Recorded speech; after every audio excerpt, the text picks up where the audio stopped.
এটা নিয়ে সরকার আসলে কি করবে? রামসার ঘটনাটা কি উদাহরণ হিসাবে মানুষ তো আলোচনা সমাবেশ রাস্তায় মিরপুরে রাস্তায় সাধারণ মানুষকে নিয়ে বলছে সরকারকে আসলে জবাব এই ঘটনা এটা বক্তৃতা হলো, প্রশ্ন হইল না।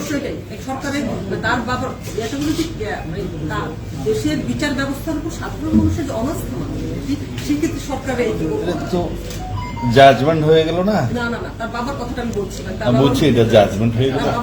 আমার মনে হয় আমাদের মাননীয় আইনমন্ত্রী আজকে এই ব্যাপারে প্রেস ব্রিফিং করেছেন রামিসা দর্শন এবং হত্যার বিষয়ে। তারপরেও যেহেতু আপনারা প্রশ্নটা তুলেছেন, আমাদের বক্তব্য হল স্বরাষ্ট্র মন্ত্রণালয়ের করণীয় কিছু অপরাধ আছে, সেটা অপরাধ কমানোর জন্য প্রোঅ্যাক্টিভ কাজ করি আমরা। যেমন মাদক বিরোধী অভিযান চলছে, চাঁদাবাজি সন্ত্রাস বিরোধী অভিযান চলছে, এটা হচ্ছে অনেকটা প্রোঅ্যাক্টিভ, যাতে এই অপরাধগুলো কম হয়। কিন্তু এই জাতীয় অপরাধগুলো, ধর্ষণ, হত্যা, এগুলো হচ্ছে সংঘটিত হওয়ার পরে পুলিশের যে অ্যাক্টিভিটিস করণীয়, সে বিষয়ে আমি বলতে পারি। আমরা দায়িত্বে আসার পর এ পর্যন্ত যতগুলো হেনিয়াস ক্রাইম এই জাতীয় হয়েছে, আপনারা কি কেউ একটা ক্রাইমের ক্ষেত্রে বলতে পারবেন যে পুলিশ সর্বোচ্চ চেষ্টা করেনি এবং সংক্ষিপ্ত সময়ের ভিতরে তারা অ্যারেস্ট করতে পারেনি? একটাও নেই। আমার কাছে তালিকা সবগুলো আছে। যদি তার ব্যত্যয় কিছু হয়ে থাকে আপনারা প্রশ্ন তুলতে পারবেন।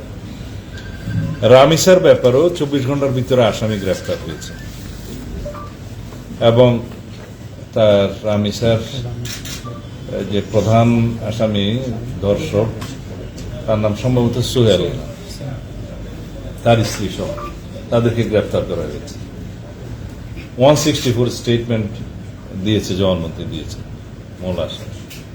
আমরা এইটুকু এসিউরেন্স দিতে পারি, আমাদের পক্ষ থেকে সংক্ষিপ্ত সময়ের ভিতরে সুষ্ঠু তদন্ত করে চার্জশিট দাখিল করা হবে। বিচারের দায়িত্ব আদালত।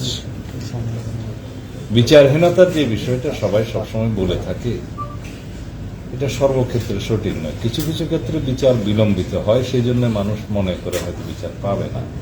কিন্তু এই জাতীয় ক্রাইমগুলো আমি ইন্টারিম গভর্নমেন্টের সময়ও দেখেছি, আমি তাদেরকে কৃতিত্ব দিতে চাই। সেই সময়ও এই জাতীয় কয়েকটা ঘটনা হলে হেনিয়াস ক্রাইমের সংক্ষিপ্ত সময়ের ভিতরে আইনি ব্যবস্থা, বিচারিক ব্যবস্থা তারা গ্রহণ করছে। এক্ষেত্রেও আমি এইটুকু এসিউরেন্স দিতে পারি যে সম্ভাব্য সংক্ষিপ্ত সময়ের ভিতরে একটা দৃষ্টান্তমূলক বিচার সম্পন্ন হবে। সাজার কথা তো আমি বলতে পারবো না,